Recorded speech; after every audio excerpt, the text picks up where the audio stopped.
Hai gengs, produk-produk yang kita gunakan sehari-hari seringkali terlihat sepele.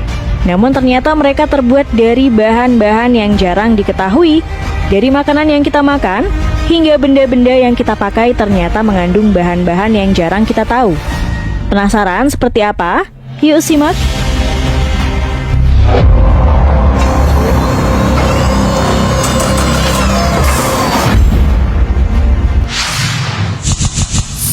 Warna merah dari serangga. Kamu pastinya sudah biasa dengan yogurt atau es krim rasa strawberry yang umumnya berwarna merah atau pink. Tapi tahu nggak sih gengs, kalau warna merah yang bernama carmine ini ternyata berasal dari serangga. Yap, carmine dibuat dari serangga berjenis cochineal atau kutu daun yang menghabiskan hidupnya menempel pada kaktus pir berduri di Amerika Tengah dan Selatan. Pewarna alami ini bahkan sudah dikenal ratusan tahun sebelumnya, di mana suku Aztec menggunakan carmine sebagai pewarna kain untuk baju mereka. Untuk menghasilkan pewarna ini, kumpulan serangga cochineal akan dimasak, dijemur, dikeringkan, dihancurkan, lalu dijadikan bubuk untuk mendapatkan warna merah cerah dari dalam ususnya.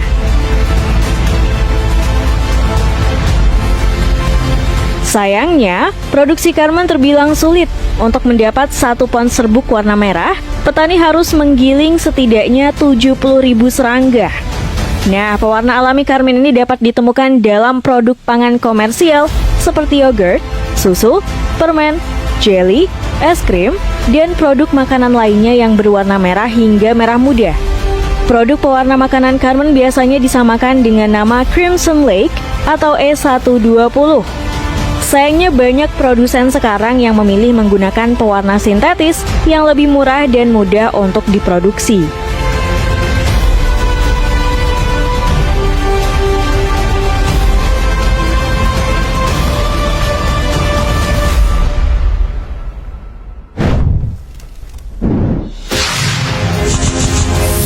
Gelatin dari babi. Tahu nggak sih gengs, bahan baku untuk produk makanan yang kenyal seperti jelly, puding, permen karet, hingga es krim menggunakan gelatin sebagai salah satu bahannya. Gelatin sendiri terbuat dari protein yang berasal dari tulang, kulit, dan jaringan ikan atau hewan. Tapi tahu nggak sih gengs, kalau beberapa produk ternyata menggunakan gelatin yang terbuat dari babi. Salah satu produsen gelatin asal Jerman bernama Gelita bahkan terang-terangan menunjukkan bagaimana produk gelatinnya terbuat dari kulit babi. Bahan ini kemudian diekstraksi menggunakan mesin canggih. Selanjutnya hasil ekstraksi difilter dengan alat khusus hingga akhirnya terciptalah gelatin noodles yang berbentuk panjang seperti adonan mie. Adonan gelatin ini kemudian dikeringkan dan digiling hingga menjadi bentuk bubuk. Barulah gelatin siap untuk dipasarkan dan dijadikan berbagai macam produk makanan.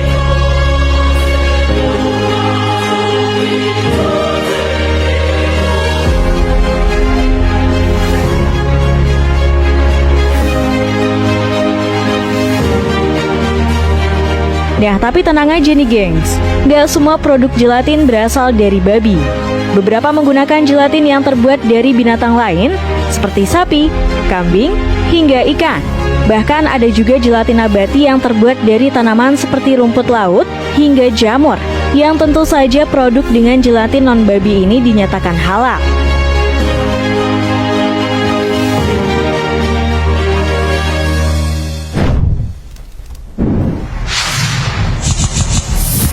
MSG dari tebu. Di Indonesia, isu mengenai micin atau MSG memang cukup banyak diperbincangkan nih gengs.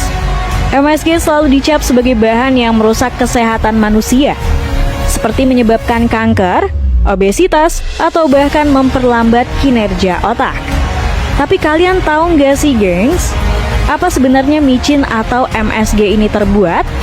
Yap, ternyata MSG atau micin terbuat dari tetes tebu dan tepung tapioka alias tepung singkong.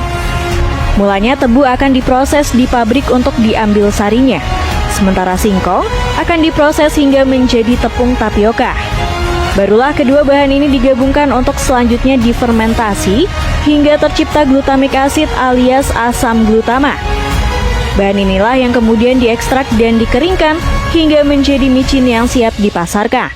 Selain itu, kandungan zat utama dalam MSG yakni asam glutamat merupakan asam amino yang tidak berbeda dengan asam glutamat yang terkandung dalam makanan alami sehari-hari seperti tomat, susu, keju, dan sebagainya.